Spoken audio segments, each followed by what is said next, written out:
જય શ્રી કૃષ્ણ મિત્રો, આપણી ભારૂક સત્સંગ ચેનલમાં તમારા બધાનું સ્વાગત છે। આજે હું તમને વડસાવિત્રી વ્રત વિશેની વાત કહું છું। વડસાવિત્રીનું વ્રત તારીખ 29/6/2026ના સોમવારના રોજ કરવાનું રહેશે। એ વ્રતની વિધિ છે, જેઠ માસની અજવાળી 11સથી આ વ્રત શરૂ કરવું અને પૂનમના દિવસે વ્રત પૂર્ણ કરવું। અજવાળી 13સથી પણ આ વ્રત શરૂ કરી શકાય છે। વ્રત કરનારે પૂર્ણ શ્રદ્ધાથી ફક્ત ફળાર કરવો। 4 દિવસીય અબીલ, ગુલાલ, કંકુ, અક્ષત અને ફૂલોથી વડલાની પૂજા કરવી। સૂતરનો દોરો લઈ વડની પ્રદક્ષિણા કર્યા પછી પોતાના સ્વામીના 100 વર્ષની આયુષ્ય માટેની પ્રાર્થના કરવી। વડની પૂજા કર્યા પછી સતી સાવિત્રીની વાર્તા વાંચવી અને સાંભળનારે એકાગ્ર ચિત્તે વાર્તા સાંભળવી અને પૂનમના દિવસે વ્રત પૂર્ણ થયા પછી સુહાગણ સ્ત્રીઓએ ચાંદલા કરવા અને પછી પારણા કરવા। આ વ્રત કરનાર સ્ત્રીનો ચૂડી ચાંદલો અખંડ રહે છે। આ વ્રત 5 વર્ષ સુધી કરવાનું રહેશે અને પછી 5 વર્ષ પછી ઉજવણું કરવાનું હોય છે। હું તમને કથા કહું છું, વડસાવિત્રી વ્રતની કથા કહું છું। સતયુગમાં ચંદ્રદેશમાં અશ્વપતિ નામે એક રાજા રાજ કરતો હતો। એ ઘણો પરાક્રમી અને સદ્ગુણી, સહનશીલ અને ક્ષમાવાન હતો। કર્ણના જેવો મહાદાની હતો। બુદ્ધિમાં દેવગુરુ બૃહસ્પતિ જેવો હતો। અતિ સ્વરૂપવાન, ધીરજવાન અને ભક્તિવાળો હતો। તેની પત્નીનું નામ માલવી હતું। રાજા રાણી સર્વે રીતે સુખી હતા, પરંતુ સૃષ્ટિમાં સંપૂર્ણ સુખી કોઈ નથી। રાજા અશ્વપતિ વૃદ્ધ થવા આવ્યા, પરંતુ તેમને સંતાનનું સુખ જોવાનું સદભાગ્ય તેમને સાંપડ્યું નહોતું, તે પ્રાપ્ત નહોતું થયું। તેથી રાજા રાણી બંને દુઃખી રહેતા। રાણી માલવી એ ઘણા વ્રત ઉપવાસ કર્યા, યજ્ઞ પણ કર્યા, પણ કાંઈ વળ્યું નહીં। રાણી બિચારી શું કરે? દિવસને રાતે એ દીર્ઘ નિશ્વાસ નાખતી અને અવિરામ અશ્રુધારા વહાવતી। એક દિવસ મહર્ષિ અત્રિએ રાજાને સલાહ આપી કે હે રાજ્ય, પુત્ર પ્રાપ્તિ માટે બ્રહ્માની પ્રિય પત્ની દેવી વિધાતા સાવિત્રી દેવીની ઉપાસના કરો, તેથી બ્રહ્મા પ્રસન્ન થઈને પોતાનું વિધાન બદલશે। રાજા રાજ છોડીને પુષ્કળ તીર્થમાં ગયો અને 18 વર્ષ સાવિત્રી દેવીનું તપ કર્યું। રોજ સાવિત્રી મંત્ર વડે 1 લાખ આહુતિ આપતો, સૂર્યાસ્તે કંદમૂળનો આહાર કરતો। 18 વર્ષે સાવિત્રી દેવી પ્રસન્ન થયા અને કહેવા લાગ્યા કે હે રાજા, તારા ભાગ્યમાં સંતાન નથી, પણ હું તારી ભક્તિથી અતિ પ્રસન્ન થઈ છું, તેથી તું 100 પુત્રોની ગરજ સારે એવો પુત્રીનો પિતા બનીશ। દેવી સાવિત્રીના આશીર્વાદથી રાણી માલવીને ગર્ભ રહ્યો અને પૂરા દિવસે એક અપૂર્વ સુલક્ષણી કન્યાનો જન્મ થયો। એ બાલિકાને જોઈને રાજા રાણી સ્વર્ગીય આનંદના નિર્મગ્ન થઈ ગયા। આખા દેશમાં આનંદ વ્યાપી ગયો। એ બાલિકાનું નામ સાવિત્રી રખાયું। શુક્લ પક્ષના ચંદ્રમાની જેમ સાવિત્રી દિન પ્રતિદિન વધવા લાગી। જેમ જેમ વર્ષો વીતતા ગયા તેમ તેમ કન્યાનું રૂપ લાવણ્ય પણ વધતું ગયું। દેવી રૂપ જેવું ધરાવતી સાવિત્રી સૂર્યોદયથી માંડીને શયનકાળ સુધી વ્રત, પૂજા, શાસ્ત્ર પાઠ અને માતા પિતાની સેવામાં જ મગ્ન રહેતી। સાવિત્રી પૂર્ણ યૌવન થઈ ગઈ તો પણ તેનું પાણી ગ્રહણ કરવા કોઈ માગું ન આવ્યું। ત્યારે રાજા અશ્વપતિએ પુત્રીને દેશાટન કરી યોગ્ય વરને પરણવાની રજા આપી। સાવિત્રી રથ લઈને નીકળી અને વનમાં આશ્રમ બાંધીને રહેવા લાગી। ધૂમસેન નામ રાજાના પુત્ર સત્યવાનને પસંદ કર્યો। એ રૂપે સુહામણો હતો તો ગુણે પણ ચઢે એવો હતો। સાવિત્રીએ એ ક્ષણે પોતાનું હૃદય આ વનવાસી રાજકુમારને સમર્પણ કરી દીધું।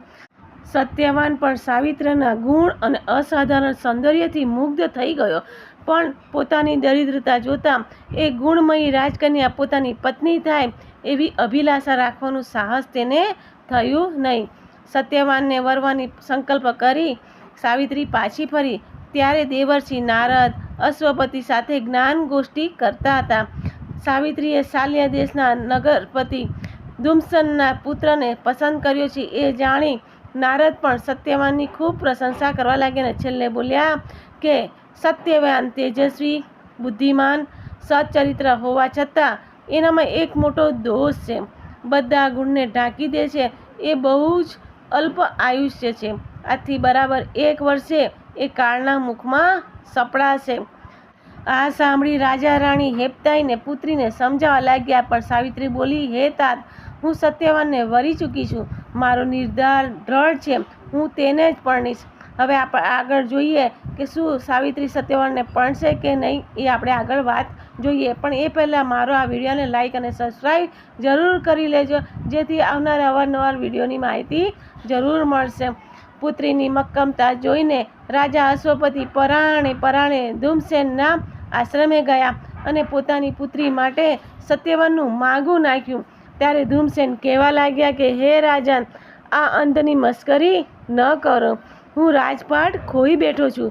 સગા હાથે દીકરીને કૂવામાં ન નાખો. ત્યારે અશ્વપતિએ કહ્યું કે મારી પુત્રી સાવિત્રી જ તમારા પુત્રને વરવાની હટ લઈને બેઠી છે, માટે મારી વાતનો સ્વીકાર કરો. અંધ રાજા ધૂમસેન ખૂબ જ આનંદમાં આવી ગયા. શુભ મુહૂર્તે સત્યવાન અને સાવિત્રીના ધામધૂમથી લગ્ન થયા. અશ્વપતિએ અશ્રુભરી આંખે કન્યાદાન દીધું, પરંતુ દીકરી 1 વર્ષમાં વિધવા થશે એ વિચાર રાજા રાણીને કીડાની જેમ કોરી નાખતો હતો. સાવિત્રીને પરણીને આશ્રમે ગઈ. બંને આનંદથી મા બાપની સેવા કરવા લાગ્યા. સાવિત્રીજીએ નારદજીના મુખે પતિના અલ્પ આયુષ્યની વાત સાંભળી તે દિવસથી જ સાવિત્રીએ વડસાવિત્રીનું વ્રત શરૂ કરી દીધું. લગ્નને 1 વર્ષ થયું. સત્યવાનના મૃત્યુનો દિવસ આવ્યો. સત્યવાન જંગલમાં લાકડા કાપવા જવા તૈયાર થયો. ત્યારે સાવિત્રી પણ જીદ કરીને સાથે ગઈ. જંગલમાં સત્યવાનને પીડા ઉપડી અને જમીન પર ઢળી પડ્યા. ઘોર જંગલમાં પતિનું માથું ખોળામાં લઈને સાવિત્રી વિલાપ કરવા લાગી. એટલામાં તો યમરાજ જાતે પાડા પર બેસી અને સાવિત્રી પાસે આવ્યા અને કહેવા લાગ્યા કે હે પુત્રી, હું યમ છું. તારા પતિનું આયુષ્ય પૂર્ણ થયું છે, તેથી હું તેને લેવા આવ્યો છું. આમ કહી યમરાજે સત્યવાનના પ્રાણ ખેંચી લીધા. પતિના નિષ્પ્રાણ શરીરને જોઈ સાવિત્રી જાણને પણ રડાવે એવો વિલાપ કરવા લાગી અને યમની પાછળ જવા લાગી. ત્યારે યમરાજ કહેવા લાગ્યા કે દીકરી, પાછળ આવવું વ્યર્થ છે. વિધિના લેખ કોઈ કાળે મિથ્યા થતા નથી. તારા પતિનું આયુષ્ય પૂર્ણ થયું છે, માટે પાછી જા. ત્યારે સાવિત્રી બોલી, શાસ્ત્ર પ્રમાણે હું તમારી સાથે 7 ડગલા ચાલી, તેથી મિત્ર ભાવ સ્થાપિત થયો. મિત્ર ભાવે મારી પ્રાર્થના છે કે પત્નીને પતિથી અળગી કરી મારા પતિવ્રતા ધર્મનો ભંગ ન કરો. સાવિત્રીના જ્ઞાનથી પ્રભાવિત થઈ યમરાજા કહેવા લાગ્યા કે હે પુત્રી, તારા ધર્મ જ્ઞાનથી હું પ્રભાવિત થયો છું. હું તને વરદાન આપું છું કે તારા પતિના પ્રાણ સિવાય જે જોઈએ તે માગી લે. હે યમરાજા, મારા પર પ્રસન્ન થયા હોય તો મારા અંધ સસરાને આંખો આપો. સાવિત્રી બોલી, તથાસ્તુ. યમરાજ બોલ્યા, હવે પાછી વળ. ત્યારે સાવિત્રી બોલી કે પત્ની તો પતિનો પડછાયો છે, મારાથી પાછું ન વળાય. જ્યાં પતિ ત્યાં સતી, એ જ નારી ધર્મ છે.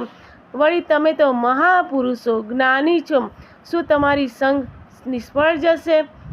યમરાજ ફરી પ્રસન્ન થઈ ગયા અને કહેવા લાગ્યા કે ધર્મ વિશેના તારા જ્ઞાનથી હું ઘણો ખુશ થયો છું. હું તને પતિના પ્રાણ સિવાય બીજું કંઈ પણ વરદાન માગી લેવાનું કહું છું. તો કે હે દેવ, પ્રસન્ન મારા પર થયા હોય તો મારા સસરાને એમનું રાજ પાછું આપો. સાવિત્રી બોલ્યા, તથાસ્તુ. યમ બોલ્યા, દીકરી, આ હવે રસ્તો વિકટ આવે છે, માટે સમજીને પાછી વળ. ત્યારે સાવિત્રી ફરી વિનવા લાગી, સૃષ્ટિના જીવ માત્રને નિયમમાં રાખનાર હે યમરાજ, શરણે આવેલાનું રક્ષણ કરવાનો તમારો ધર્મ છે. તમે મને દીકરી કહીને બોલાવો છો અને વળી હું તમારા શરણે છું, તો તમે મારું રક્ષણ કરો. હે પુત્રી, તારી વાણીથી હું પ્રસન્ન થયો છું. હું તને પતિના પ્રાણ સિવાય બીજું કાંઈ પણ માગવાનું કહું છું. યમના પગલે પગલે ચાલતી સાવિત્રી બોલી કે મારા માતા પિતાને મારા સિવાય બીજું કોઈ સંતાન નથી, ને તમે પ્રસન્ન થયા હોય તો તેમને 100 પુત્રો આપો. તથાસ્તુ. યમરાજા બોલ્યા. સાવિત્રી પછી વળવાને બદલે ઘોર અરણ્યમાં યમરાજની પાછળ જવા લાગી. ત્યારે યમરાજ બોલ્યા કે દીકરી, તારા હઠથી હું પ્રસન્ન થઈને હું તને અંતિમ વરદાન માગવા કહું છું, માગીને પાછી વળ.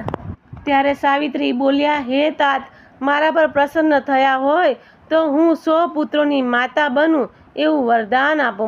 તથાસ્તુ મમ બોલ્યા અને આગળ વધવા લાગ્યા. ત્યારે એ બોલી કે હે ધર્મના જાણકાર દેવ, પતિવ્રતા સ્ત્રીના પતિના પ્રાણ તમે લઈ જાઓ છો. હવે કઈ રીતે તમારું વરદાન ફળશે? સાવિત્રીના ચાતુર્યથી અત્યંત પ્રસન્ન થયેલા યમરાજ બોલ્યા કે હે સતી, પતિના પ્રાણ માટે તે જે ધીરજ દાખવી છે એનાથી અત્યંત હું પ્રસન્ન થઈ ગયો અને હું તારા પતિને સજીવન કરું છું. આશીર્વાદ આપી યમ ચાલ્યા ગયા અને સાવિત્રી પતિના નિષ્પ્રાણ દેહ પાસે આવી. પતિનું માથું ખોળામાં લેતા જ સત્યવાન ભર ઊંઘમાંથી જાગ્યો હોય એમ આંખો ચોળતો બેઠો થયો. સાવિત્રીની આંખમાંથી હર્ષના આંસુ આવી ગયા. યમના વરદાનને પ્રતાપે અંધ ધૂમસેનને આંખો મળી, રાજ પાછું મળ્યું. સમય જતાં રાજા અશ્વસેને અને માલવી 100 પરાક્રમી પુત્રોના મા બાપ બન્યા અને સાવિત્રી પણ ગુણવાન પુત્રોની માતા બની. વડ સાવિત્રીના વ્રતનો આ પ્રતાપ છે કે હે બ્રહ્માને પ્રિય મા સાવિત્રી જેવા સતી સાવિત્રીને ફળ્યા તેવા વ્રત કરનાર સૌને ફળજો. જય મા સાવિત્રી દેવી. તમને મારો આ વિડીયો ગમ્યો તો પ્લીઝ લાઇક અને સબસ્ક્રાઈબ જરૂર કરી લેજો, જેથી આવનારા અવનવા વિડીયોની માહિતી તમને તુરંત મળી રહે. જય શ્રી કૃષ્ણ મિત્રો.